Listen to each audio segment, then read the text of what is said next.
Hey there, it's Ryan. I'm here to answer the question, what happened with real estate in your backyard over the last 30 days? So let's start with where we always start, which is inventory, or how many homes are for sale.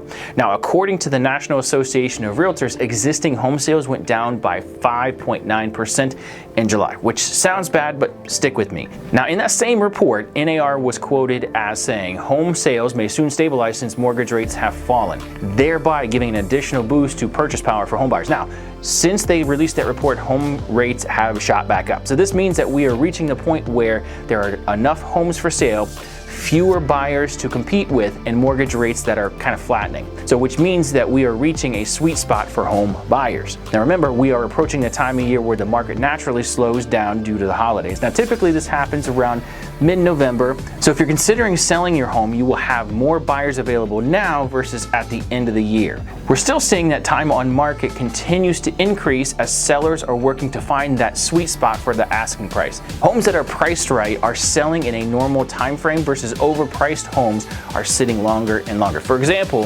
39% of all listed homes take a price reduction in the first 7 days after hitting the market. So this tells me that the momentum is moving back towards home buyers' favor. Now, as far as rates are concerned, so just at the time of shooting this video, we heard a couple days ago that the Federal Reserve needed to stay tough on inflation, which means that they're trying to slow down the economy. Now, I've tried to stay away from politics as much as I can, and still I have to tell you that I'm emotionally struggling to watch the amount of money that Washington is spending on things that really don't matter to the greater economy, ergo, you and I.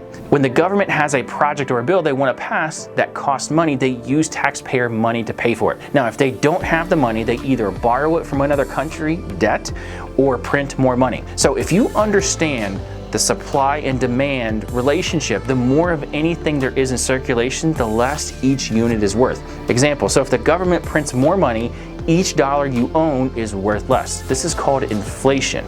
So through printing ungodly amounts of money to pay for things that we don't need as a country, most of the country is feeling the pain. I don't know about you, but not many companies are passing out pay raises these days, so inflation is hurting all of us. So let me summarize. The government spends money on things that we don't need with money they don't have, which causes inflation, and the Federal Reserve needs to slow down the economy to fix it.